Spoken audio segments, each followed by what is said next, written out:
Fala galera! E aí, tudo bem com vocês?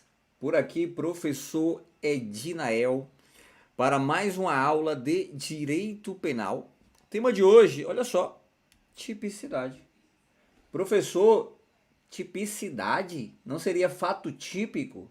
Não.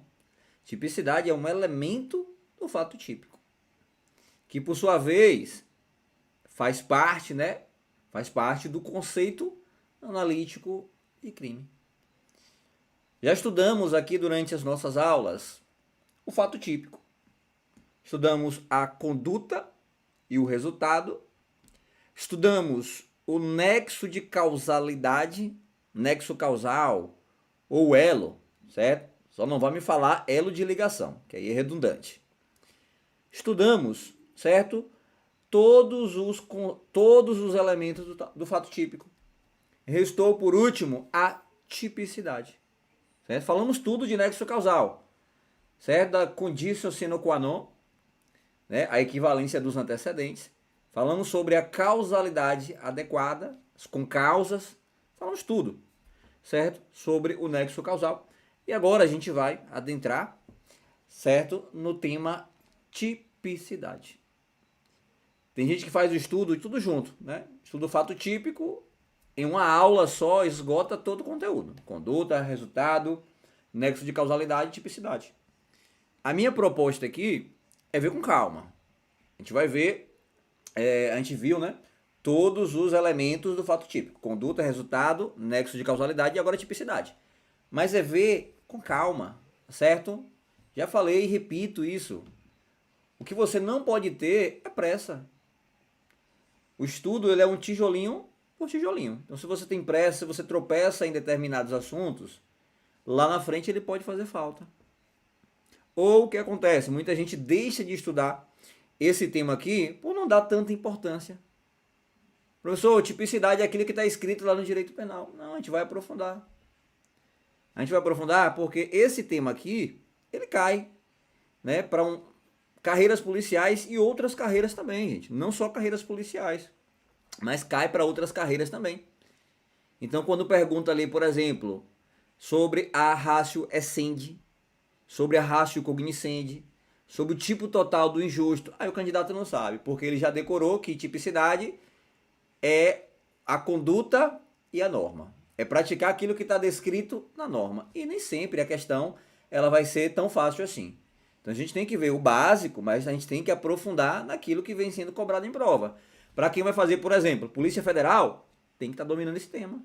PRF tem uma despenca, certo? Cai também Polícia Militar. Pessoal, guardas municipais, eu tô vendo que está aumentando muito o nível das cobranças em provas. Então, não se assuste se aparecer um tema desse aí para concurso de guarda municipal. Polícia Penal, tá certo? Analista também, quem vai fazer concurso para o Ministério Público, é um tema. O último concurso do MP, não lembro se foi de Sergipe ou se foi de outro estado, cobrou a diferença de tipo e tipicidade. Olha só, e se você decorou a tipicidade e a subsunção do fato à norma, você já perdeu a questão, certo? Então a gente vai ver aqui o que é a tipicidade e vai aprofundar, certo? Em uma proposta doutrinária para o estudo da tipicidade. Então bora devagarzinho, sem pressa. Eu sei que você já chegou em casa aí, já tomou seu café, certo? Já jantou. Então agora é hora de relaxar e acompanhar aqui a nossa aula, beleza? Você pode participar aqui pelo chat, tá certo? A gente vai estar aqui sempre atento. Bora lá, pessoal. Tipicidade. Primeiro, qual o conceito de tipicidade? Temos aqui o conceito que todo mundo conhece, que você já decorou. Tipicidade é o elemento do fato típico. Quando você estuda o conceito analítico de crime, obviamente você tem que crime, olha só, crime, ó, tá aqui o conceito analítico de crime, vai ser todo fato típico, a ilicitude e culpabilidade. Culpável, né?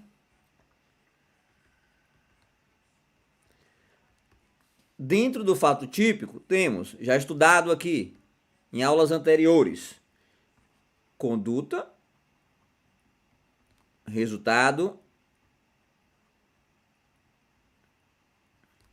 o nexo causal, né? Ou o nexo de causalidade, como você queira. E por último, olha só, tema de hoje, a tipicidade. Por último, a tipicidade. Então, se você pega aqui o conceito de tipicidade, tipicidade é o elemento do fato típico. Ou seja, tipicidade é o elemento do fato típico. Acabou pagando, né? Acabou pagando. Não tem problema, ó. Eu vou repetir aqui. Fato típico, ilicitude, culpabilidade. Conduta, resultado, nexo causal e tipicidade. Tá aqui a tipicidade como elemento do fato típico. Professor, e o fato típico? O fato típico, dentro do conceito analítico de crime, ele é um elemento do crime. Então não confundam os conceitos. Fato típico é o elemento do crime, junto com a ilicitude e a culpabilidade. A tipicidade, ó, fato típico é o gênero, certo? É o todo. Tipicidade é um elemento, é uma espécie.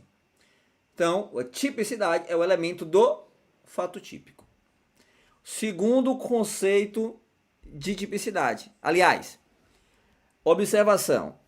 A tipicidade, ela está presente em todo e qualquer crime. A tipicidade, ela está presente em todo e qualquer crime. Professor, qual outro elemento do fato típico também está presente em todo e qualquer crime? Aí você me pergunta, o nexo causal? Não. Tem crimes que a gente não analisa o nexo causal. A gente viu na aula passada a relação de causalidade. Os crimes de mera conduta, não existe a relação de causalidade. O tipo penal sequer prevê um resultado, apenas uma conduta. A conduta praticada pelo agente já implica em consumação. Para quem está estudando aí, ó, iter criminis, consumação é quando está presente todo iter criminis, cogitação, preparação, execução e consumação. Iniciou a preparação, mas o crime não se consumou, pode ter ali uma tentativa, certo? Se for por circunstâncias alheias à vontade do agente.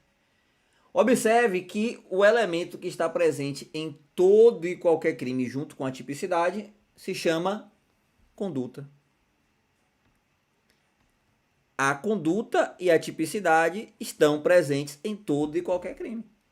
Se você pegar crimes materiais, o que são crimes materiais? São aqueles crimes em que o tipo penal prevê uma conduta e um resultado. Matar alguém. Olha a conduta, o núcleo do tipo é matar. O agente, ele entra nos atos executórios quando ele começa a matar uma pessoa. Seja por disparo de arma de fogo, seja por arma branca. Começou a matar, ele está praticando o núcleo do tipo penal. Se vai ser consumado é outra história, certo? Porque o crime pode ser tentado. Por circunstâncias alheias à vontade do agente, o resultado não se consuma. Mas você vê que no matar alguém existe a conduta e a tipicidade. Nem sempre eu tenho um resultado. Porque esse crime pode ser tentado, certo? O resultado, gente, que eu falo é o resultado naturalístico, né? Aquele que interessa aqui para os nossos estudos. Porque resultado jurídico é a violação da norma, então o crime vai ter o resultado jurídico. Agora, o que nos interessa é o resultado naturalístico, a modificação no mundo exterior. Então veja, matar alguém tem a conduta de matar e tem a tipicidade. Porque matar está previsto no Código Penal, no artigo 121. Vamos lá, furto, artigo 155. Subtrair coisa alheia móvel para si ou para outrem, sem violência ou grave ameaça, né? O tipo não fala sem violência ou grave ameaça, isso aí só tem previsto no roubo. Mas o tipo penal, ele prevê uma conduta, que é subtrair, certo? Para si ou para outrem, coisa alheia móvel. Qual é a tipicidade? Está escrito lá no Código Penal, no artigo 155. Professor, nem todo crime tem resultado? Olha só, Os crimes materiais são aqueles crimes em que o legislador ele prevê um tipo penal, uma conduta e um resultado. Mas nem sempre esse resultado acontece. A exemplo, matar alguém. Pode ser uma tentativa, então não se consumou, não houve um resultado. Existem também os crimes chamados crimes formais. São aqueles crimes em que o legislador ele coloca uma conduta, coloca um resultado, mas não é necessário o resultado para a consumação. A exemplo da extorsão mediante sequestro. Subtraiu a pessoa ali, né? Sequestrou a pessoa. Ligou para um parente, perdão, para exigir a vantagem indevida. Qual é o resultado? O resultado seria o recebimento daquela vantagem indevida. Eu preciso que o sequestrador receba a vantagem indevida para dizer que o crime está consumado? Não, porque aqueles crimes são crimes formais, também conhecido como crimes de resultado antecipada ou de consumação antecipada.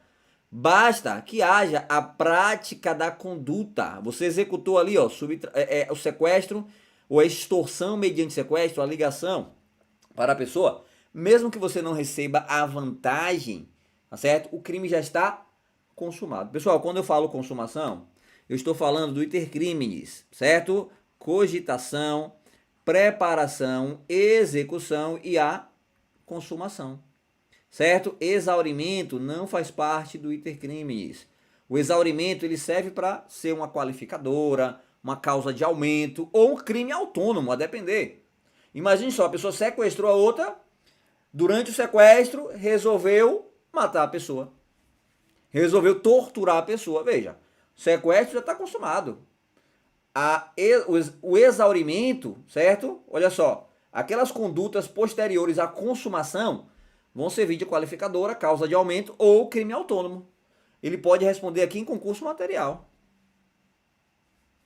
Volta comigo. Quando eu falo em consumação, estou falando do iter criminis, certo? O caminho do crime. Então, tem crimes que são materiais. Tem crimes que o legislador ele prevê a conduta juntamente com o resultado. Tem crimes que são formais, o legislador prevê uma conduta e um resultado, mas eu não preciso que o resultado ocorra para dizer que o crime se consumou. Então vamos lá. Homicídio. No homicídio a gente tem, ó, matar alguém. Tem a conduta de matar e o resultado, que é a morte da pessoa. Esse aqui é o crime material. Para ter a consumação, tem que ter o resultado, ou seja, o resultado morte. Se não houver a morte, o crime ele é apenas tentado, certo? Foi executado, mas não chegou a ser consumado. Crime formal, lembre do exemplo do sequestro.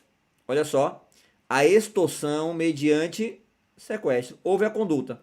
A pessoa foi sequestrada, levada em cativeiro, o sequestrador ligou para os parentes da vítima e exigiu a vantagem devida. O legislador colocou lá uma conduta e o resultado, que é o recebimento da vantagem devida. Mas pouco importa se a pessoa receber ou não. Se o sequestrador ele não receber aquela vantagem devida, aquela quantia, olha só, o crime já está consumado. Porque são crimes formais. E existem também os crimes de mera conduta. Basta a prática da conduta, o crime já está consumado. A exemplo, ato obsceno. Ato obsceno. Se a pessoa ficar despida ali no meio da rua, certo? Em uma praça pública de um interiorzinho, aquilo ali é um ato obsceno. Agora, se ela ficar nua em uma praia de nudismo, não temos ato obsceno. É a conduta que a pessoa praticar que vai definir se o crime se consuma. Certo? Praticou a conduta, o crime já está consumado. Tá certo? A mesma coisa da omissão de socorro. Artigo 135 do Código Penal. Passou, viu a pessoa necessitando de socorro, você pode ajudar e você não ajuda. Se você não ajudar, você já praticou o crime de homicídio. Ou melhor, de omissão de socorro. Certo? Homicídio também não, né? Você não ajudou, é omissão de socorro. Você ajudou, podendo ajudar, você não responde por omissão de socorro. São crimes de mera conduta.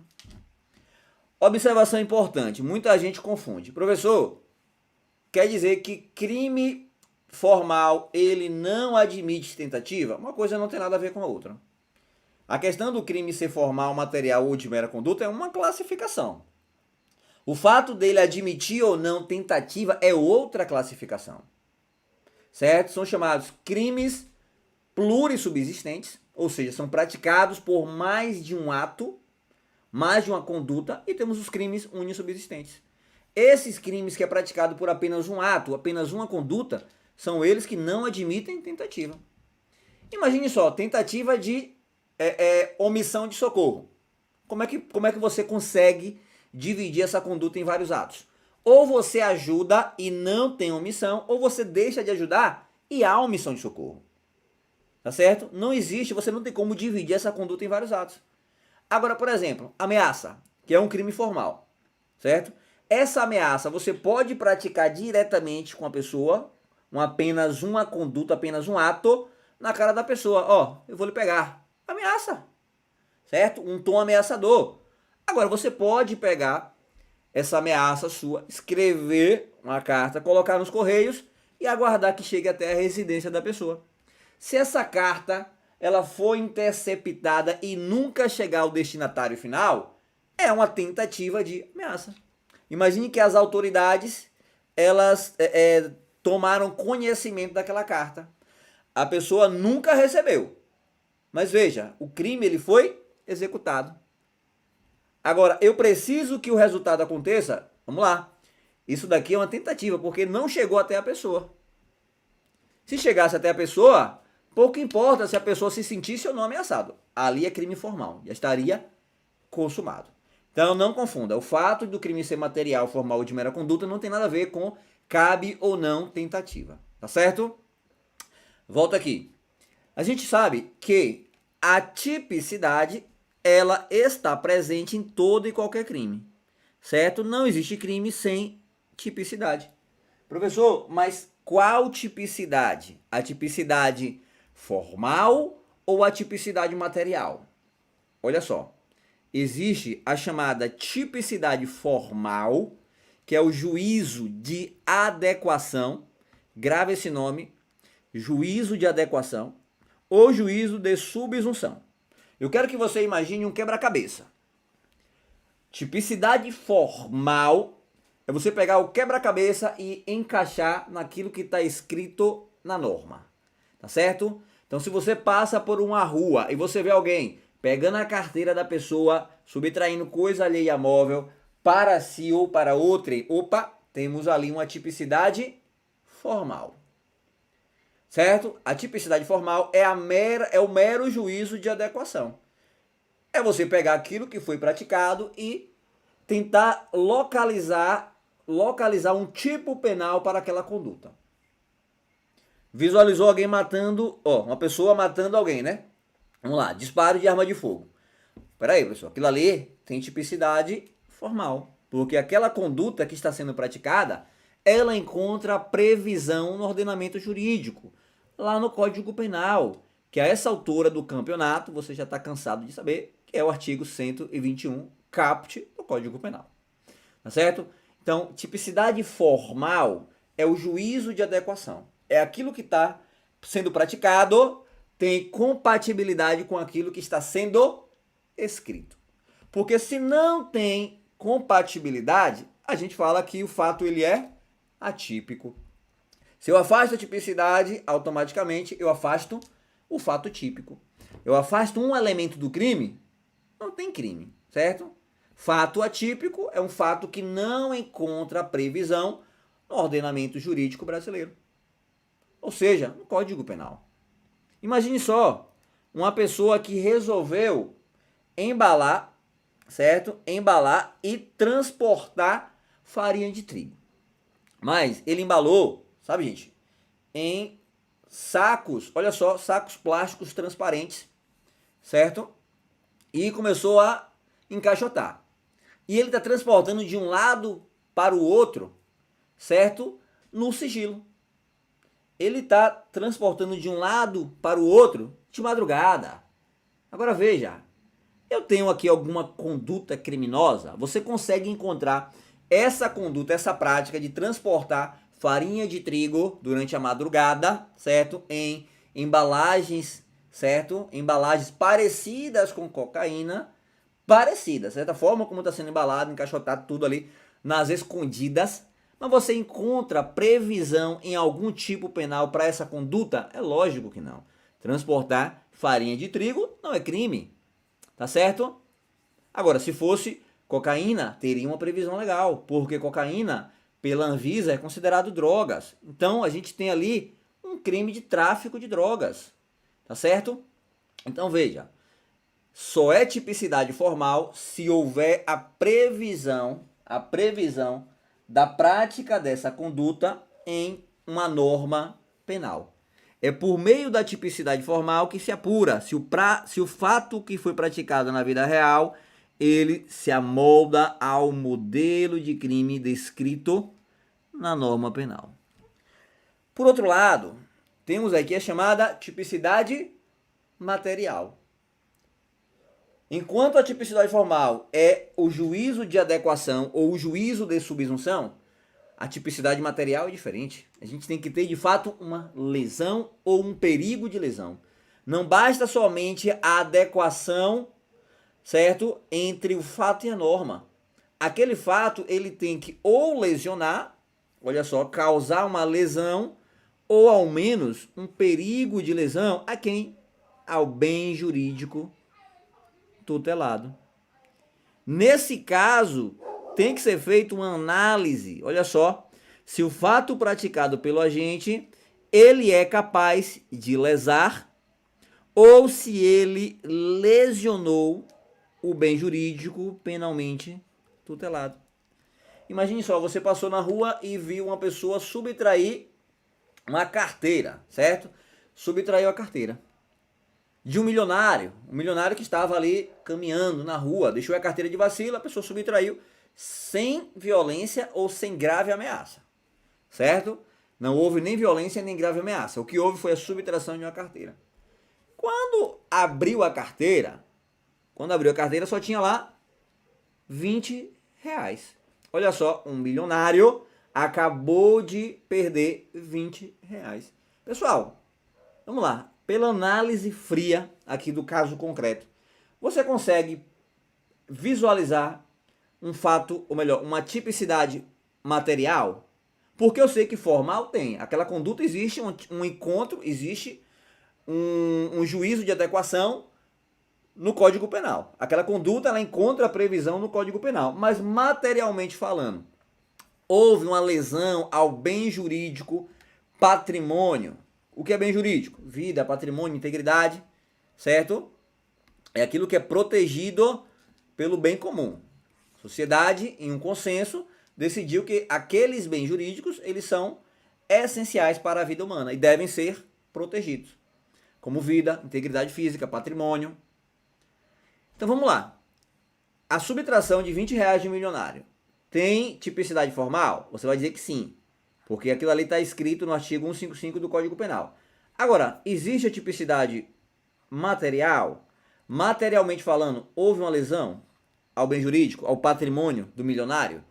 Houve um perigo de lesão? Eu não estou falando um perigo dele perceber e sair em luta corporal. Estou falando do patrimônio. Houve um perigo do patrimônio, certo? Dos bens milionários lá, da fortuna do milionário. Correu algum risco? Imagine aí, ele tem, sei lá, 100 milhões na conta. Tira 20 reais. Materialmente falando, causou algum prejuízo para ele? Lógico que não. É lógico que não. É por isso que aqui a gente fala em princípio da insignificância. Imagine só, você tem aqui, por exemplo, essa garrafa d'água. Ó, essa garrafa d'água, que por sinal está vazia, né? Tá sem nada aqui. Mas quanto é que custa uma garrafa dessa cheia? Uns 2 reais? Certo, 2 reais.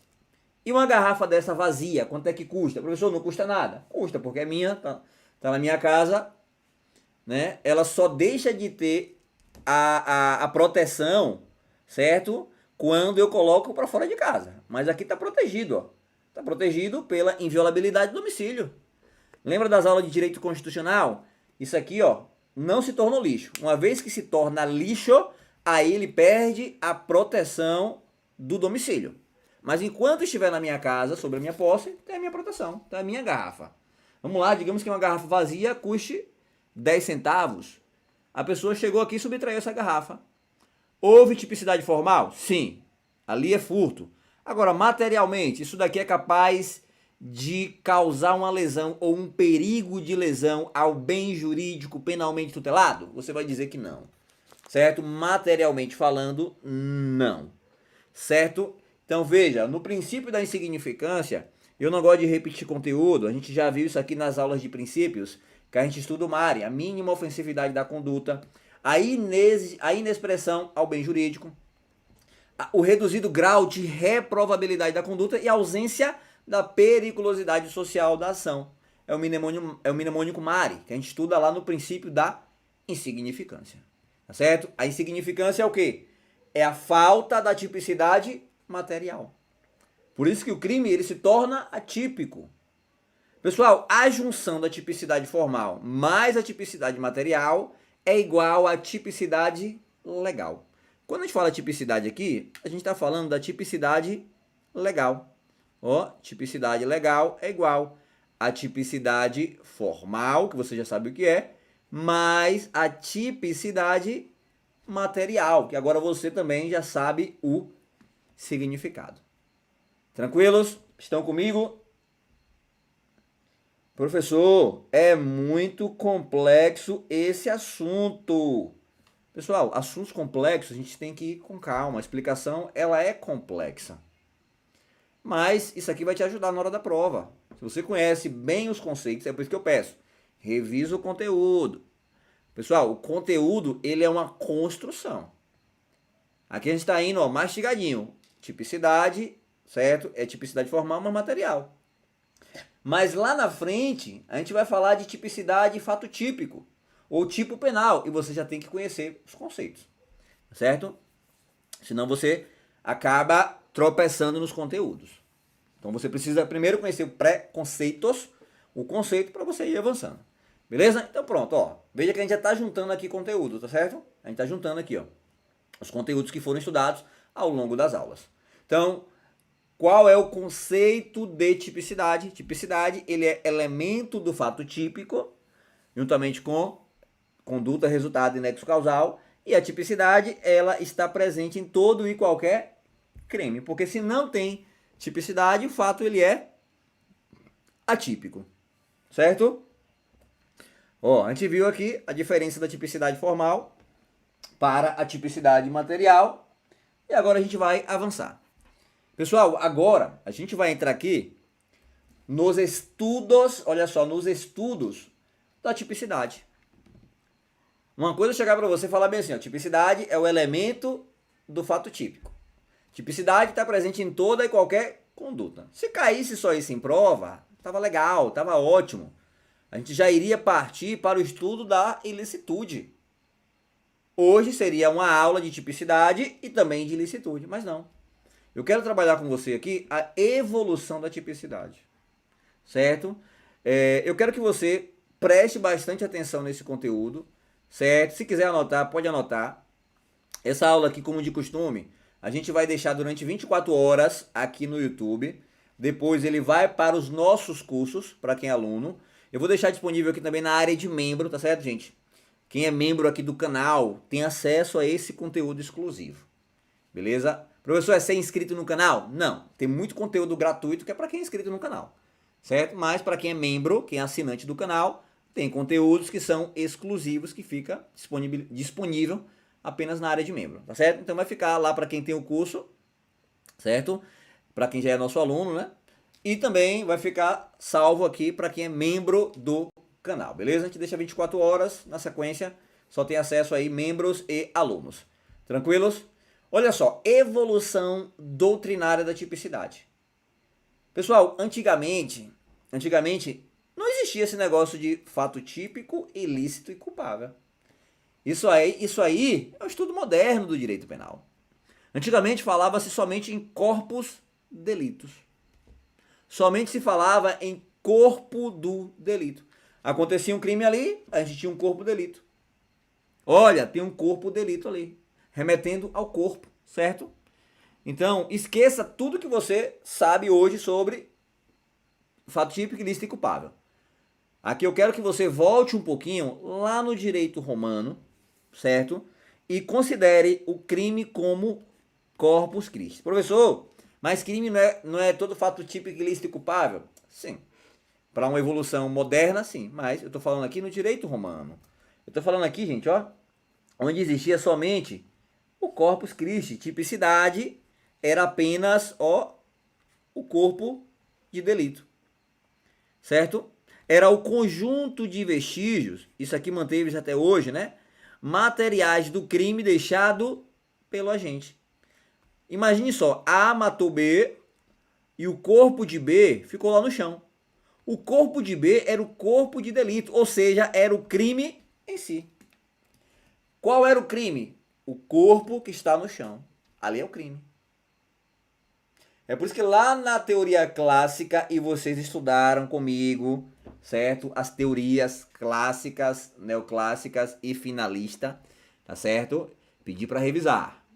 Pedi para revisar. Você vai entender aqui a tipicidade se você lembra da teoria, das teorias, né, que foram estudadas dos sistemas penais. Por quê? Porque aqui, ó, a primeira pessoa que separou fato típico, ilicitude e culpabilidade foi von Belling. Belling foi o primeiro, ó gente, Ernest von Belling foi o primeiro, o alemão, certo? Em 1906, a separar o chamado fato típico, a ilicitude e a culpabilidade. Professor, e como era que era analisado isso daqui antigamente? Antigamente, olha só, antigamente a gente chamava de, deixa eu ver se eu botei aqui para vocês.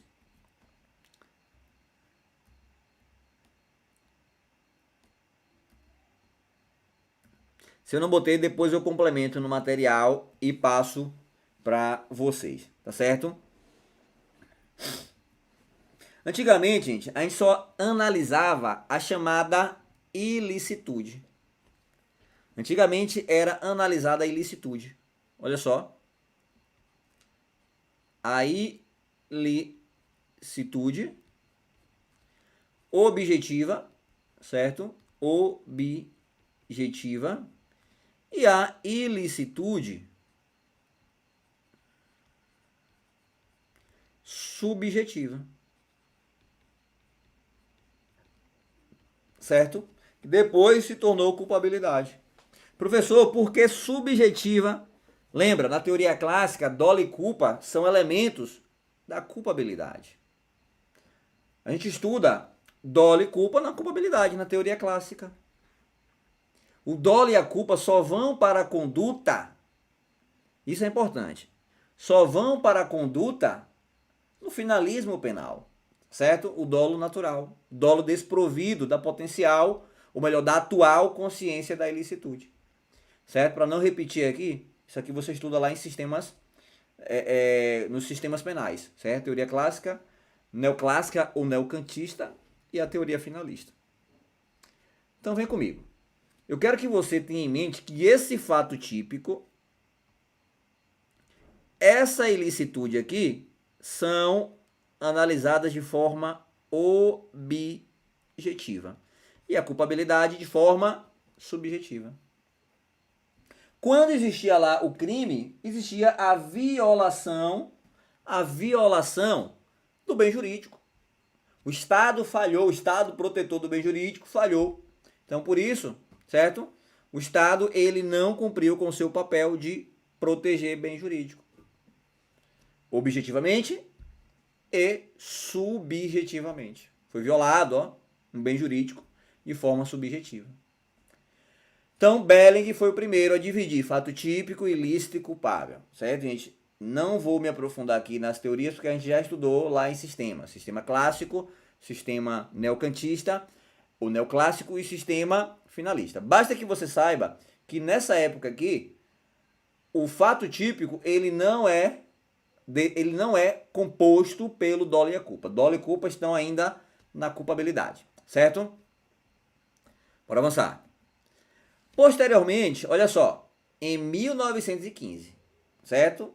Tem um cara chamado Ernest Mayr, isso aqui cai em prova, ele aprimorou a teoria de Belling.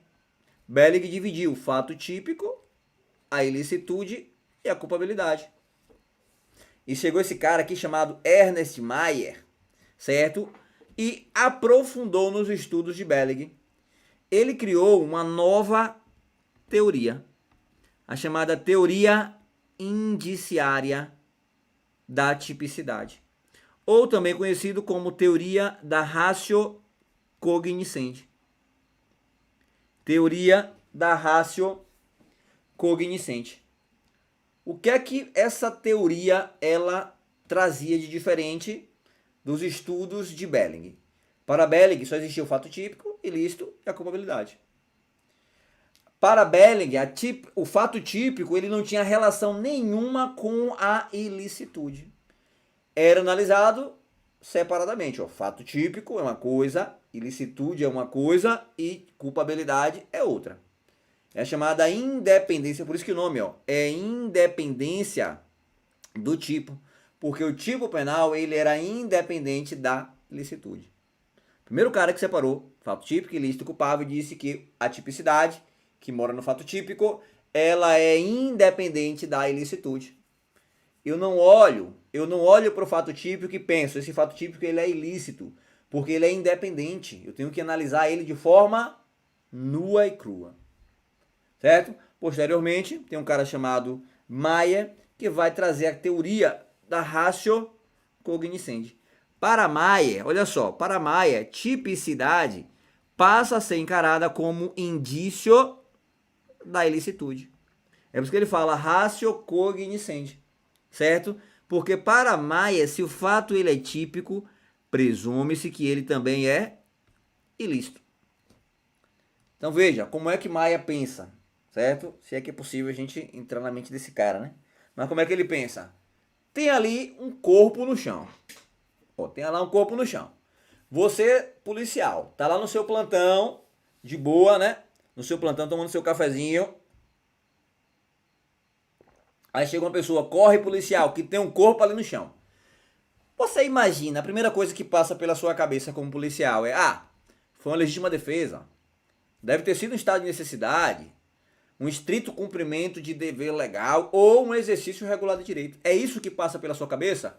Ou a primeira coisa que passa até pela sua cabeça aí que está estudando: opa, temos ali um fato típico que presume-se ser ilícito. Aquele cadáver ali foi resultado de um crime de homicídio, ou seja, o fato típico está aqui. E houve a ilicitude, houve a antijuridicidade, que o fato que foi praticado ele foi contrário à norma. O que é a norma? Aquilo que se extrai do que está escrito. A norma fala, a lei fala, matar alguém. Qual é a norma? Não mate.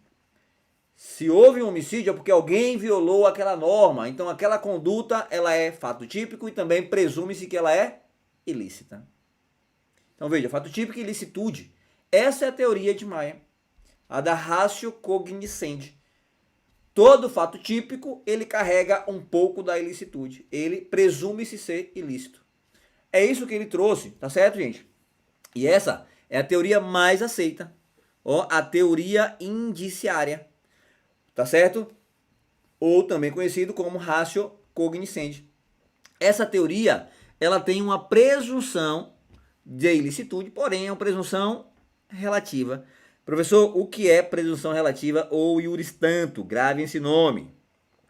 É aquela que admite prova em sentido contrário. Então tem lá, ó, o promotor quando ele vai acusar uma pessoa, ele não tem que provar que aquela conduta, ela também, que aquele fato típico também é ilícito. Certo? O promotor quando ele vai oferecer a denúncia, basta que ele provar que A matou B. Certo? O promotor ele não está preocupado se ali foi legítima defesa, estado de necessidade, ou seja lá o que for. Para ele basta comprovar o fato típico. A defesa que comprove que não foi ilícito. É por isso que eu falo que essa teoria aqui, que é adotada, gente, no Código Penal, a teoria da ratio cognoscendi, ela ela presume-se que o fato praticado, o fato típico, ele também é ilícito, mas ele admite prova em contrário. Se a defesa alegar que foi legítima defesa, ela que comprove, o ônus da prova é da defesa. Então, por isso que essa teoria ela é adotada, certo? Essa teoria, certo? Ela cabe, ó, a inversão do ônus da prova diante das excludentes de ilicitude. Por quê? Basta que seja comprovado o fato típico. A ilicitude, ó, ela é presumida. Certo? Vamos seguir? A gente já viu aqui, ó, vou anotando. A gente já viu aqui, certo? Ó, a evolução doutrinária. Primeiro, direito romano. Tipicidade era apenas o corpus do delito, corpus delicti. Na Alemanha, surgiu, né, a divisão aqui, ó, do conceito analítico de crime, fato típico, ilícito e culpável, por Belling. Depois tivemos aqui Mayer, certo? Com a teoria da ratio cognoscendi, dizendo que todo fato típico, que toda tipicidade, ela carrega um pouco da ilicitude. E agora a gente vai avançar para os estudos. Ó, isso aqui é um exemplo, certo? Aqui ainda da teoria de Mayer, né? Trouxe aqui um exemplo a vocês. Se A mata B, presume-se que matou de forma ilícita. Desse modo, cabe ao MP provar que A matou B, não sendo necessário provar que A não estava em legítima defesa. Promotor, quando ele vai criar sua tese de acusação, ele não fala, ó, essa pessoa não estava em legítima defesa, porque não houve perigo atual, não houve perigo iminente, não tinha um bem jurídico ali que poderia ser evitado. Não, o promotor só está preocupado com o fato típico. A defesa que se preocupa aí com as teses da ilicitude. Certo? Agora a gente vai avançar aqui para o estudo, olha só, desse cara, de Edmundo Messinger. Certo? Edmundo Messinger, veja, ainda na Alemanha, em 1931. 16 anos depois, né? 16 anos depois, vai surgir uma outra teoria, certo? A teoria da tipicidade agora como essência da ilicitude. A também chamada ratio essendi. Pessoal, enquanto que Belling ele separava, a tipicidade era independente da ilicitude. Tipicidade era uma coisa, ilicitude era outra e culpabilidade todas analisadas de forma separada. Para Mayer, a tipicidade era presumido a ilicitude. Presume-se que a tipicidade ela também carrega um pouco da ilicitude. É o policial que está lá parado e chega alguém, policial, corre que tem um cadáver ali, tem um corpo no chão, o cara está morto. Aquela ilicitude, ou melhor, aquela tipicidade, presume-se que também é ilícita. A ratio cognoscendi. Para Messinger, é diferente. Para Messinger, a tipicidade e a ilicitude andam juntos. Andam lado a lado. Por isso que é ratio essendi. A tipicidade, ou melhor, a ilicitude é a essência da tipicidade. Calma, professor, é muito confuso. Calma, você vai entender. Nem toda teoria aqui ela é adotada pelo Código Penal, mas são teorias, certo? São teorias e que são cobradas em provas, por isso que a gente tem que conhecer. A mais adequada, a mais adotada em prova, gente, é a teoria da ratio cognoscendi, certo? Essa daqui também se aproxima um pouco, certo? Nos elementos objetivos, mas a gente não vai aprofundar também tanto assim não, certo? Mas para Messinger, ele criou essa teoria chamada teoria da ratio essendi. Olha só o que é que tem essa teoria. Essa teoria considera-se a ilicitude tipificada. Professor, o que é a teoria da ratio essendi? É a tipicidade mais a ilicitude. Você analisa junto. Todo fato típico presume-se ilícito. Para Messinger, o fato típico ele é ilícito. Ele não se presume ilícito. Ele é ilícito. Certo?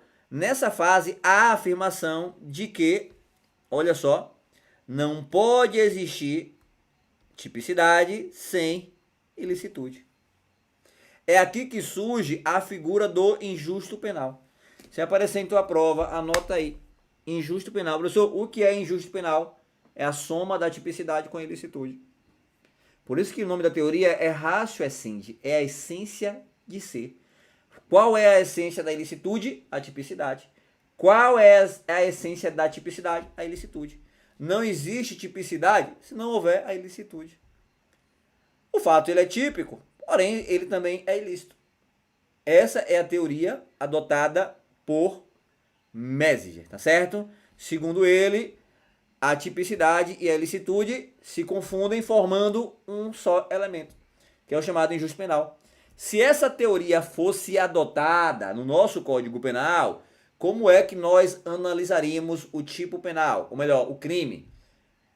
Eu iria dar uma aula para vocês e falar assim, pessoal, qual é o conceito analítico de crime? Injusto penal e culpabilidade. Então essa teoria ela não é adotada, embora comporte exceção. Certo? Então, veja, falou em injusto penal, estou falando da ratio ascendi, teoria aqui que encontra base nos estudos de Messinger. Espero que seja assim que se pronuncia, gente. Alemão, eu mal falo português, arrisco um pouquinho no espanhol, péssimo de inglês, alemão tô fora, tá certo? Então, espero que seja assim a pronúncia. Vamos lá, bora avançar. Chegamos agora à teoria dos elementos negativos do tipo. Professor, já tô querendo ir embora. Já não aguento mais. Como assim, professor? Elementos negativos do tipo. Pessoal, essa teoria aqui, vamos lá, deixa eu te antecipar logo, ela não é adotada no Código Penal, certo?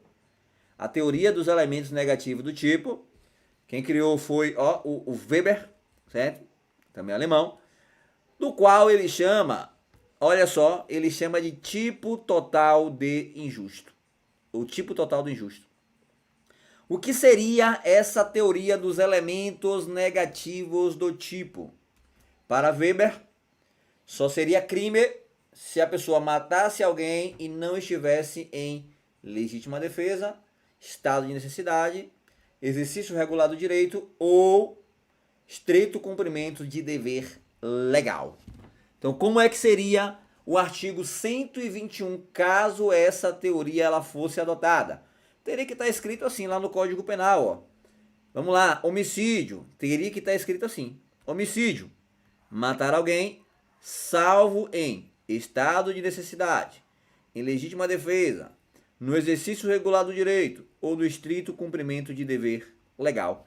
Porque se houvesse qualquer uma dessas alternativas, vamos lá, matou, mas foi em estado de necessidade. Olha, isso aqui é fato atípico. Lembra que fato típico, ilícito e culpável? Onde é que eu analiso o estado de necessidade? Na ilicitude. Se essa teoria aqui do tipo total do injusto, que não foi adotada no Código Penal, se tivesse sido adotada, a pessoa que praticasse o fato típico, ou seja, matar alguém, e fosse praticada em legítima defesa, olha só, isso aqui excluiria a tipicidade. O fato seria atípico. Professor, e eu analisaria a ilicitude? Não, gente. A ilicitude ela já está dentro do fato típico. A ilicitude ela é os elementos negativos do tipo, ou, como trouxe Weber, o tipo total do injusto. O tipo penal ele teria elementos positivos. Matar alguém seria um elemento positivo, mais elemento negativo. Seria salvo em estado de necessidade. E aí vem, né? Legítima defesa, estrito cumprimento de dever legal ou no exercício regular de direito. Essa teoria não foi adotada no Código Penal, mas aparece em prova, tipo total de injusto. Tá bom? Então, anota aí, eu tiro a print. Depois eu mando o material para vocês. Pessoal, essa teoria aqui cai em prova, principalmente quem vai fazer para escrivão, quem vai fazer para polícia civil, certo? A depender do estado, esse tema aqui é cobrado em prova, certo? Teoria da tipicidade conglobante. Ela não é mais alemão, agora temos aqui um argentino, um Los Hermanos, olha só, Raul Zaffaroni, certo? Zaffaroni, ele vem para o Brasil, certo? Ele vem para o Brasil estudar o direito penal, ele gosta tanto que ele escreve um Código Penal brasileiro. Um argentino escreveu o Código Penal brasileiro. E ele traz uma teoria, que é a chamada tipicidade conglobante. Ele revê os estudos de Belling, ele revê os estudos de Mayer, de Messinger, de Weber, e ele cria a teoria dele. a chamada tipicidade conglobante. Bora entender? Bora entender essa teoria? Olha só, o que é a tipicidade conglobante? É a junção da tipicidade legal. Pessoal, você já sabe o que é a tipicidade legal. Tipicidade legal é a tipicidade formal mais tipicidade material. É a junção da tipicidade que a gente conhece aqui no Brasil, certo? Como tipicidade legal, olha só, mais a antinormatividade. Professor, o que é isso? Antinormatividade. A palavra ajuda, né, gente? Ó, norma, você sabe o que é. E anti, o que é contrário à norma. Para Zaffaroni, tipicidade, olha só, tipicidade, que a gente estuda lá como elemento do fato típico, só que ela é conglobante. O que seria uma tipicidade conglobante? Para Zaffaroni, essa ideia de estudar direito do trabalho, direito civil, previdenciário, tributário, direito penal. Para Raul Zaffaroni, certo? Eugênio Raul Zaffaroni, a tipicidade conglobante é a junção da tipicidade legal, olha, a tipicidade formal mais a material, junto com a antinormatividade. Ele tem que olhar, para ser fato típico, eu tenho que olhar a normatividade como um todo. Então a conduta ela não pode violar algo que está protegido por um outro ramo do direito. Professor, é muito confuso, não entendi nada. Vou botar como exemplo, você vai entender. Mas antes, deixa eu tomar uma água aqui. Aula pesada, né, gente? O veículo, o seu carro, não pagou. O banco ele vai emitir ali uma busca e apreensão. O oficial de justiça ele vai lá na sua casa. Como não houve o pagamento do financiamento, ele vai lá e apreende, olha, o nome é apreende, o bem, o veículo. Houve a apreensão do veículo. Chama aqui alguém para ficar responsável. Um inventariante, né? Tem um nome lá, esqueci. A pessoa que vai ficar responsável por tomar conta desse bem, enquanto não houver ali o pagamento do débito. Mas você concorda que aquela ordem lá, emanada pelo juiz, certo? Ali está violando uma norma. Qual norma, professor? O artigo 155 do Código Penal. O que esse oficial de justiça faz é subtrair coisa alheia móvel. Ele não pratica crime, porque ele está acobertado por um estrito cumprimento de dever legal. Quando ele entra na sua casa e apreende o veículo, existe uma norma que protege, certo? Aquele fato ele é típico, porém ele não é ilícito, porque ele agiu, olha só, em estrito cumprimento de um dever legal. Para Zaffaroni, essa conduta, ela viola uma antinormatividade. Ela é uma antinorma, ela é contrária à norma. Certo? O direito penal ele não pode autorizar uma conduta lá no direito civil, né? Porque busca e apreensão, nesse caso aí foi de inadimplência, é direito civil. O direito civil não pode contrariar uma norma penal.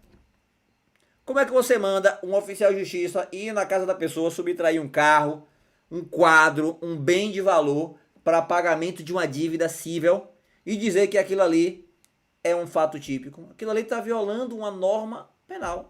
Então ele fala que para que seja tipicidade, a tipicidade tem que ser olhada como um todo, de forma global. Por isso que o nome é teoria da tipicidade conglobante. Eu vou olhar se a tipicidade tem tipicidade legal. Vamos lá, oficial de justiça entrou na casa, subtraiu um quadro valioso ou um carro. Tem tipicidade legal? Tem. Aquela conduta é subtrair coisa alheia móvel. Certo? Há uma antinormatividade? Sim, há uma antinormatividade. Então, o que é que acontece? Aquilo ali, certo? Não é fato típico. Para Zaffaroni, pessoal, eu não estou dizendo se essa conduta foi praticada, ela é crime, certo? O que eu estou dizendo aqui é que não chega a ser fato típico. Aquele fato, ele é atípico.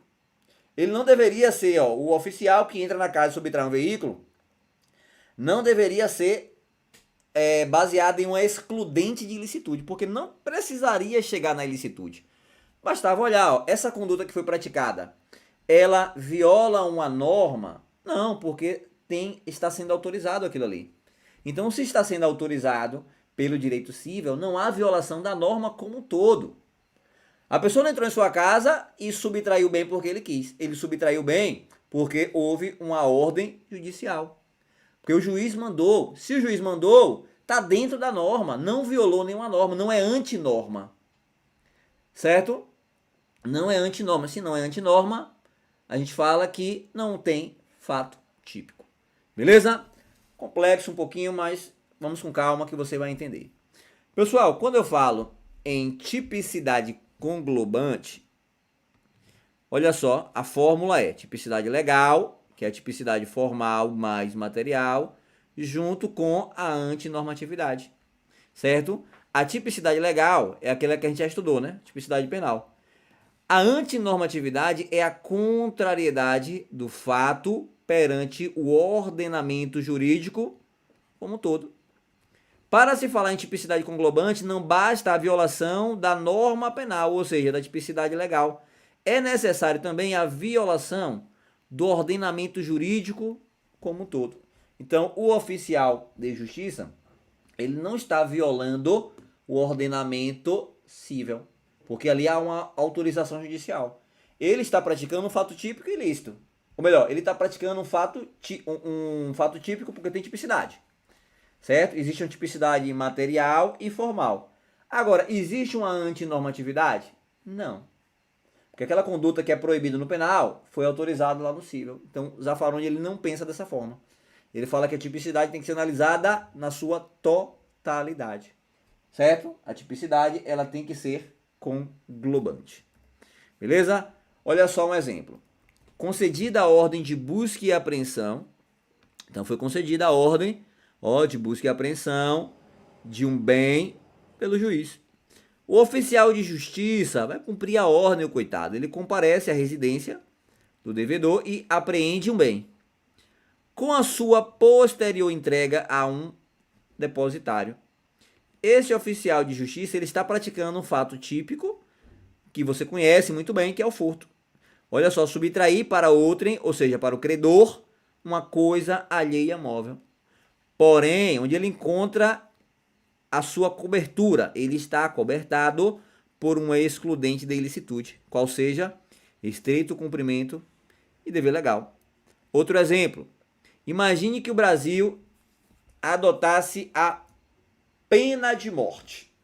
Pessoal, o Brasil ele adota a pena de morte como exceção, certo? Porque a gente tem a exceção, salvo no caso de guerra declarada. Existe pena de morte no Brasil?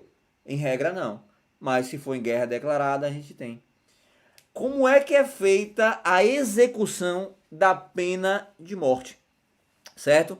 A pena de morte, no Brasil, né? Ela é executada por fuzilamento. Certo? Por fuzilamento, né? Que vai de encontro aí a muitos valores da sociedade brasileira, né? Principalmente constitucional, onde adota lá a dignidade da pessoa humana, a inviolabilidade do direito à vida. Então, isso aqui vai contrário, gente, ó, dentro da normatividade. Mas beleza. Se você pega a execução da pena de morte, ela é feita por fuzilamento. Vai existir a figura do carrasco. É a pessoa que vai executar a pena de morte no caso de guerra declarada. Certo? Só a título de curiosidade. Aqui no Brasil houve uma condenação por pena de morte uma única vez. Só que nunca foi cumprido, né? Aí foi convertido lá na prisão máxima, certo? Mas houve essa, se vocês pesquisarem, vocês vão ver que houve uma condenação por pena de morte, porém nunca foi executada. Mas se fosse executada, teria que ter a figura do carrasco. Era a pessoa que iria efetuar o fuzilamento. Várias armas, certo? Apenas uma teria munição letal, para não saber quem era, certo? Não saber quem é a pessoa que executou, certo? Todos iriam disparar contra o condenado à pena de morte. Veja, essa prática é homicídio. Então você tem um fato típico, certo? Conduta, resultado, nexo de causalidade e tipicidade, formal e material. Agora, estaria cobertado em um estrito cumprimento de dever legal. Então, para Zaffaroni, não houve fato típico. Para o nosso Código Penal, né? Para a nossa teoria analítica do crime, houve fato típico? Sim. Houve fato típico. Houve ilicitude? Não. Ali foi um estrito cumprimento de dever legal. Para Zaffaroni, não existiria fato típico, porque a tipicidade é conglobante. A tipicidade é a soma da tipicidade legal, que é a tipicidade formal mais a material, junto com a antinormatividade, que é o ordenamento jurídico na sua totalidade. Por isso que é a teoria da tipicidade conglobante.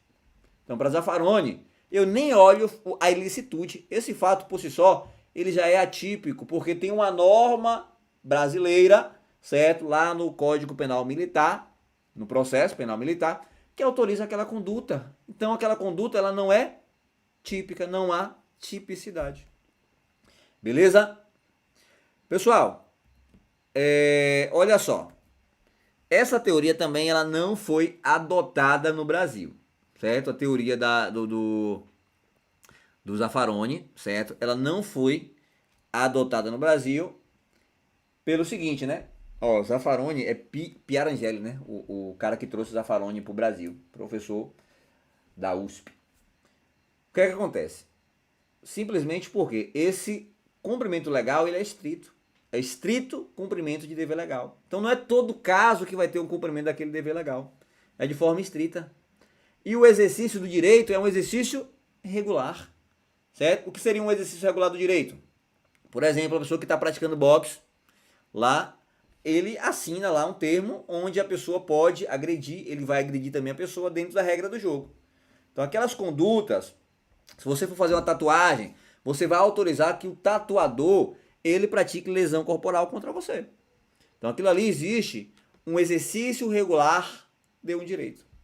Para Zaffaroni, não existia ilicitude. O fato sequer seria chamado de fato típico, por conta da antinormatividade. É uma teoria interessante, gente, certo? Mas ela não foi adotada no Brasil, certo? Mas cai em prova, você tem que conhecer o que é tipicidade conglobante, o que é ratio essendi, o que é ratio cognoscendi, o que é um injusto penal, o que é um tipo total do injusto. Então recomendo, assim que acabar a aula, volta, dá uma analisada, tira print, tá bom? Você tá com preguiça aí de voltar e anotar, vai tirando foto, tirando print, e depois você vai fazendo aí as suas anotações, né? Eu acredito que para você perenizar o conteúdo, para você eternizar o conteúdo, a melhor forma é escrevendo.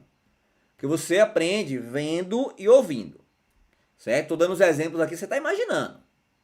Você tá processando ali os exemplos e, obviamente, você tá anotando, certo? Você tá estudando aí com sua água do lado, certo? Um café do outro e uma folha para você anotar, né? Ou não, professor, tô assistindo aqui da rede, dormindo, me balançando, quase pegando no sono. Professor, sua aula me dá um soninho bom, eu já recebi depoimento do aluno disso aí. O aluno falando que minha aula dava sono, que ele botava no YouTube, quando ele tava com muita insônia, que era para dormir, né? Eu não entendi se ali era um elogio ou se foi uma crítica, mas tudo bem, né? Importante que eu contribuía para o sono dele, né? Pessoal, como eu falei, assuntos complexos, a explicação ela vai ser complexa, não tem para onde correr, tá certo? Não tem como eu chegar para você e falar bem assim, ó, teoria X, autor Y, teoria X, autor Y. A gente tem que mastigar, tá certo? E eu tô tentando ser o mais didático possível.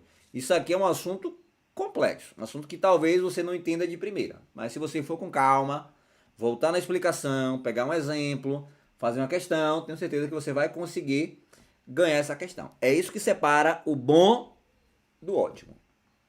O concurseiro mediano do concurseiro excelente, certo? Aquela pessoa que está se preparando só com o básico, tudo bem, o básico ele de fato aprova, mas não é um básico de qualquer jeito, é um básico bem feito. É um básico avançando, é um básico estudando aquilo que cai em prova, aquilo que de fato é necessário, aquilo que de fato é importante. Por isso que é bom ter alguém te acompanhando. Para você não pegar e assistir todas as aulas e achar que aquele conteúdo ele é necessário para você. Tem muita coisa que não é importante para você. Então você tem que estudar aquilo que realmente importa, certo? Para a tua preparação. Pessoal, bora fazer um rápido intervalo, 10 minutinhos, tá bom? 10 minutinhos para você refrescar um pouquinho aí a sua garganta, certo? Toma uma água, um cafezinho, daqui a 10 minutinhos a gente volta. Beleza? A gente volta falando aqui sobre adequação típica, beleza? Para você entender aqui sobre a tipicidade e a gente finaliza o estudo aqui do fato típico, beleza? Então, 10 minutinhos aí, daqui a pouco a gente volta.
E aí, estamos de volta. Ainda estão por aí, gente? Ou já correram? Estamos de volta, certo? Com a nossa aula de tipicidade.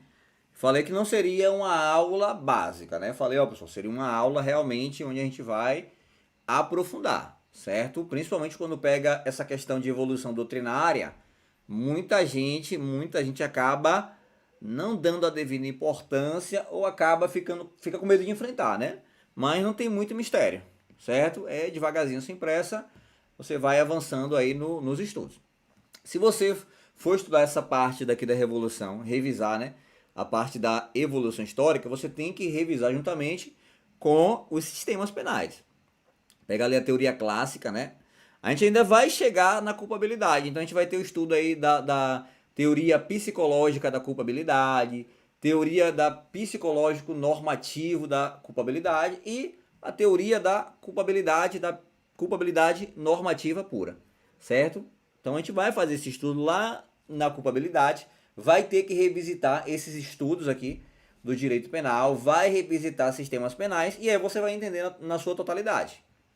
O direito penal, gente, é complexo, é muita teoria, então você tem que estudar aos poucos, mas dá importância a esses assuntos para que lá na frente, quando a gente for estudar as espécies de crimes, certo? Quando a gente for estudar aí crime de homicídio, crime de furto, de roubo, você já está por dentro aqui, ó, de qual teoria é adotada, certo?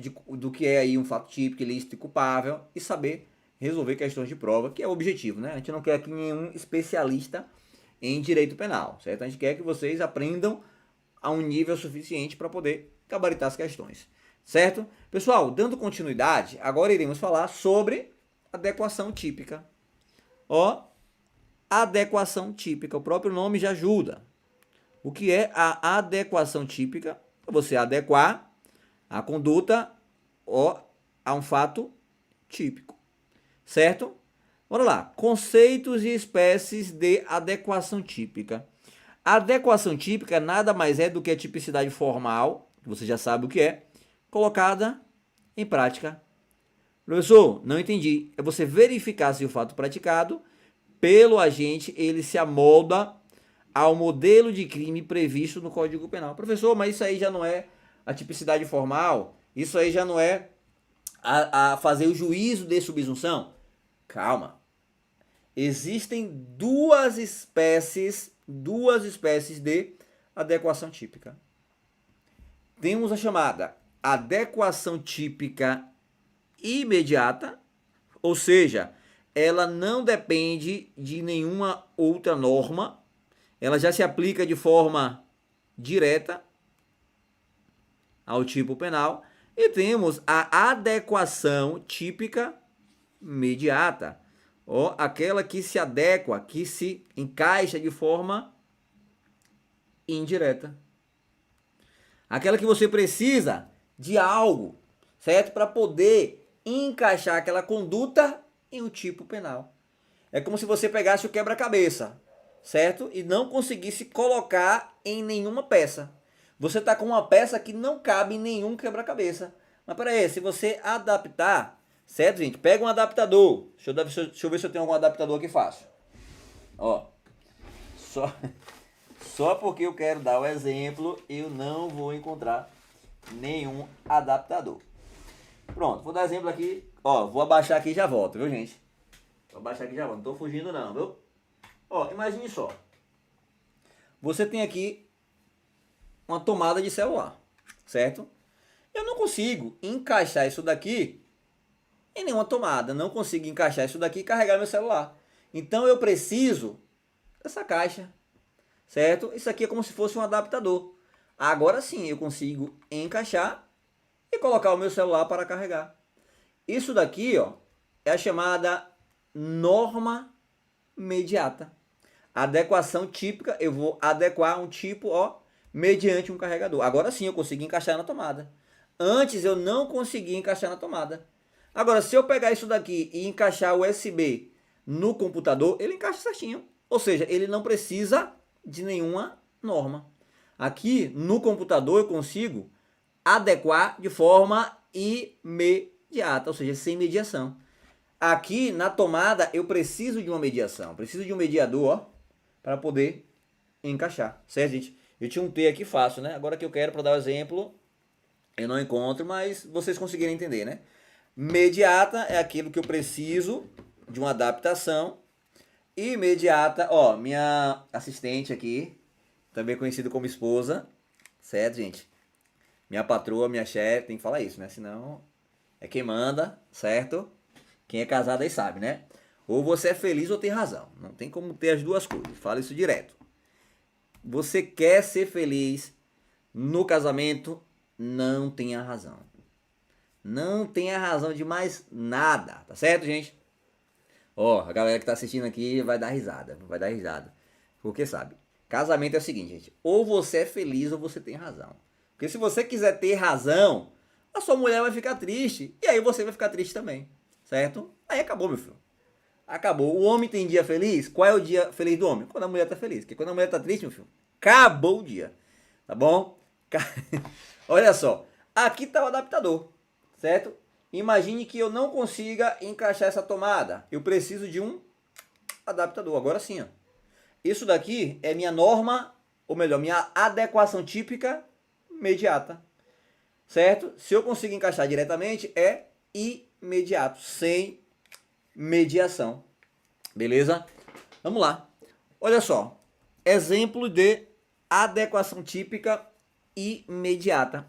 Ou seja, sem mediação. Você aplica a norma de forma direta. Professor, me dá um exemplo. A saca uma arma e mata B. Pessoal, esse fato praticado, eu preciso de alguma norma para poder adequar essa conduta? Não, eu vou adequá-la diretamente. Então, o Código Penal, Cassiano concorda comigo, ó, tem razão. Eu não tenho razão de nada, viu? Eu quero é ser feliz. Essa conduta de matar alguém, ela encontra previsão no Código Penal, lá no artigo 121. Você não precisa, olha só, você não precisa pegar nenhuma outra norma para poder encaixar. Porque se você pegar a conduta praticada, esse fato praticado, assa com a arma e matou B. Esse fato, ele se encaixa diretamente lá no Código Penal. A gente vai ver isso aqui, certo?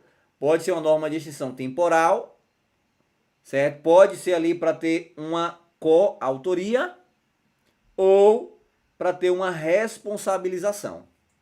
Certo, gente?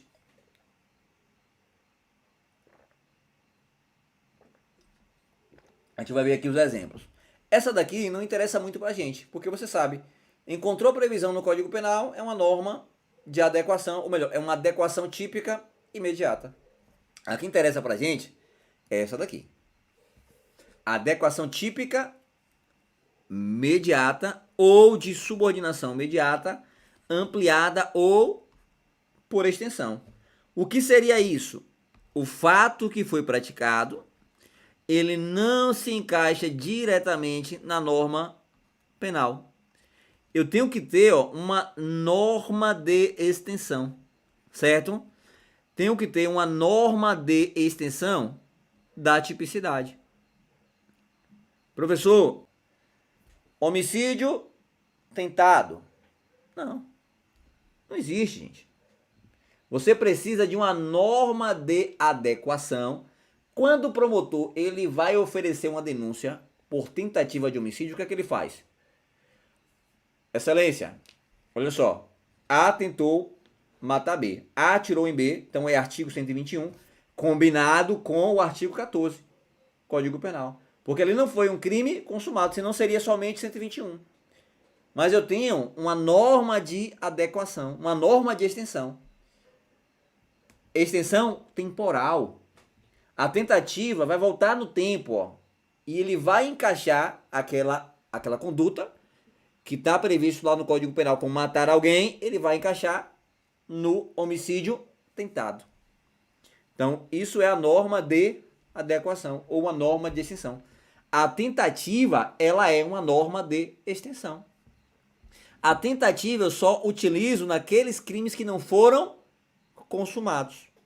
Porque se o crime for consumado, eu não preciso dessa norma. É o quebra-cabeça. Olha só Homicídio foi consumado, então você pega, encaixa, olha só, lá no tipo penal.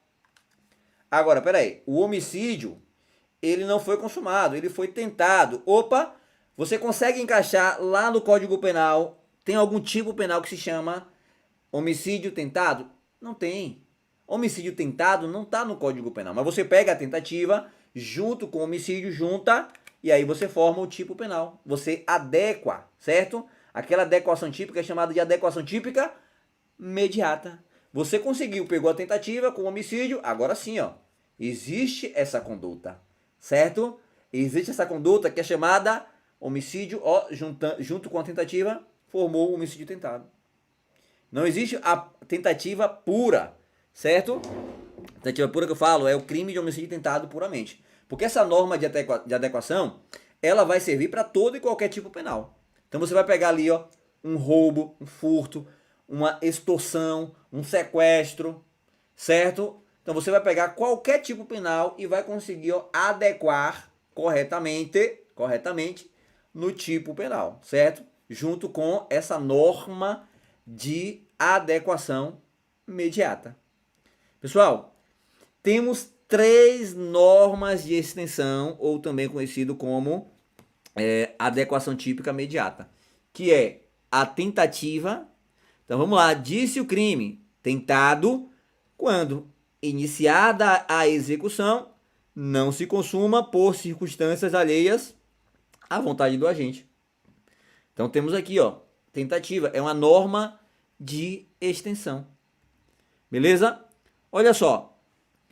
Imagine o seguinte, A atira em B com a intenção de matá-lo, mas C socorre a vítima a tempo de salvá-la. Nesse caso, A iniciou a execução do crime, porém não se consumou por circunstâncias alheias à sua vontade.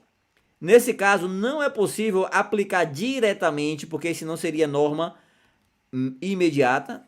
Não consigo aplicar diretamente o artigo 121 do Código Penal. O tipo penal de homicídio, ele não abrange a conduta de tentar matar alguém. Toma cuidado, eu não estou falando que o homicídio não cabe tentativa. Eu estou falando que lá no tipo penal, o que está escrito lá no Código Penal, no artigo 121, é matar alguém. Simples ou qualificado. Mas não tem lá, ó, tentado. Lá na parte especial do Código Penal não tem assim, ó, tentar matar alguém. Não tem escrito isso. Você tem que pegar uma norma de extensão que está lá na parte geral, certo? Está lá na parte geral, no artigo 14, e adaptar. Então, essa norma de extensão, ela vem para poder encaixar certinho o tipo penal. Fazer a adequação típica correta. Tranquilos? Tomando por base o crime de homicídio, então temos, ó, no exemplo, a pessoa seria denunciada pelo 121, que é o matar alguém, junto com o 14, certo? 14, inciso 2, que é o tentativa. Certo, gente? Ó, a tentativa, ela é uma norma de extensão temporal, certo? Ela vai voltar no tempo para poder responsabilizar o agente por homicídio na modalidade tentada. Tranquilos? Temos aqui também no artigo 29 do Código Penal outra norma de extensão. O que é que diz o artigo 29 do Código Penal? Quem, de qualquer modo, concorre para o crime, incide nas penas a estes cominadas, na medida de sua culpabilidade. Pessoal, isso aqui é uma norma de extensão. Ela é utilizada lá no concurso de pessoas, certo? Na modalidade participação. Então você tem autor. Quem é o autor? Aquele que executa o núcleo do tipo, ou seja, matar alguém. Quem é o partícipe? É aquele que concorre de qualquer modo para o crime, sem executar o núcleo do tipo. Veja, você tem aqui uma norma de extensão para poder responsabilizar aquela pessoa que emprestou a arma para o cometimento do crime. Então imagine só a situação. Você está em casa e fala com um policial que você quer matar um desafeto. O policial, sabendo dessa sua intenção, ele vai lá e empresta a arma para que você cometa esse homicídio. O policial, ele praticou o verbo matar do crime de homicídio? Não, ele está na casa dele. Então, para que ele também seja responsabilizado, temos que ter uma norma de extensão, certo? Temos que ter essa norma de extensão, chamado de norma de extensão pessoal. Eu não vou punir somente aquela pessoa que apertou o gatilho. Eu quero punir também aquele outro que emprestou a arma como partícipe. Então é uma norma de extensão pessoal. A tentativa, norma de extensão temporal, certo? O tempo do crime vai ser alcançado na modalidade de tentativa. A norma de extensão pessoal vai alcançar aquela pessoa que concorreu de qualquer modo para o crime. Certo? Então temos aqui no artigo 29 a norma de extensão pessoal e temos, certo, gente, para encerrar, certo? A terceira e última, que é a norma de extensão da conduta. Lá nos crimes omissivos, ó, artigo 13 do Código Penal, trata do nexo causal, a gente estudou, certo? O artigo 13 trata do nexo causal. O artigo 13, parágrafo 1º, trata da causalidade adequada. E eu deixei para estudar com vocês aqui o parágrafo 2º, que trata da omissão penalmente relevante. Quando o omitente, ele podia e devia agir para evitar o resultado. Aqui eu não estou falando do crime de omissão própria, que é você deixar de prestar o socorro, podendo fazê-lo para quem precisa.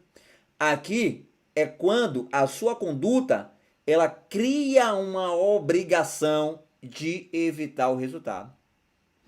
A omissão, ela é penalmente relevante quando o agente, ele devia e podia agir para evitar o resultado. A lei ainda fala, ó, o dever de agir incumbe a quem? A quem tenha por lei obrigação de cuidado, proteção ou vigilância policial. Ele tem a obrigação de defender o cidadão. Ele tem essa obrigação, por lei, inclusive. Quem de outra forma assumiu a responsabilidade de impedir o resultado? É o caso do nadador profissional. Ele convida você para nadar, você não tem muita habilidade, ele sabendo disso, ele insiste, fala, ó, venha comigo, porque o que acontecer, eu vou lhe salvar. E aí você sai nadando, ele dispara na frente, você não, né? Outra pessoa do exemplo morre afogado. Esse nadador, ele responde pelo resultado. Omissão imprópria, porque ele assumiu a responsabilidade de impedir o resultado. Pessoal, de outra forma, qualquer forma, seja verbal ou seja contratual. E quem com o seu comportamento anterior criou o risco da ocorrência do resultado. Aliás, esse exemplo, perdão, volta aqui. Ó, volta aqui. Esse exemplo que eu utilizei agora do nadador, ele é o inciso, ou melhor, é a linha C. Com o seu comportamento anterior, criou o risco da ocorrência do resultado. Certo? Então aqui é o nadador profissional. A linha B, de outra forma, assumiu a responsabilidade de impedir o resultado. Aqui, gente, a gente tem que analisar, olha só, o chamado garante. Você está na praia, tá de boa, certo? Com sua esposa, que é quem manda em você. Tá lá na praia. Aí tem um casal do lado, certo? Um casal também tá na praia com um filho, 5 anos. Ele fala bem assim, ó, ei, tem como você olhar meu filho enquanto eu e a minha esposa vai ali dar um mergulho? Aí você cai na besteira de dizer que sim, né? Não, pode deixar aqui que eu olho. A mesma coisa com a bolsa, né? Tem gente que, ó, isso aqui acontece muito, viu? Já pega aí o bizu. Tá na praia. A pessoa chegou pra você e falou bem assim, rapaz, tem como você tomar conta aqui do meu pertence, certo? Toma conta da minha bolsa enquanto eu vou dar um mergulho. Se você falar que sim, você assumiu a posição de garantidor. Se for subtraído um bem ali, você que responde. Porque você naquela hora era responsável pelo aquele bem. Se você assumiu, mesmo que de forma verbal, certo? Querer tomar conta da criança, você responde se acontecer algo com aquela criança. Porque você, de qualquer forma, olha só, de outra forma, assumiu a responsabilidade de impedir o resultado. Então, se enquanto os pais estão tomando banho, a criança corre, atravessa a rua e morre atropelada, você responde. Enquanto o pessoal está tomando banho lá na praia, subtraem lá o celular, a carteira dele, você responde pelo resultado, porque você assumiu, certo? A responsabilidade. Se alguém chegasse para você, você fala, não, meu amigo, você toma conta do seu, eu tomo conta do meu. Ou fala que já está saindo, certo? Mas não vai me assumir aí, certo? A responsabilidade de impedir o resultado. Então aqui também temos uma norma de extensão da conduta, certo? A norma de extensão da conduta. Beleza, gente? Então, existem 3 normas de extensão. Ó, temos 3 normas de extensão. Temos aqui 3 normas de extensão. Norma de extensão temporal, os casos de tentativa. Norma de extensão pessoal, autor e partícipe. E norma de extensão da conduta, na omissão imprópria. Beleza? É isso aí, Luciana. Desistir jamais, certo? Nada como um dia após o outro, certo? A gente recupera nossas forças e seguir em frente com o nosso objetivo. Pessoal, trouxe aqui algumas questões, mas eu vou deixar para a gente responder em uma outra aula só de questões, tá certo? Para a gente revisar aí com calma por meio das questões.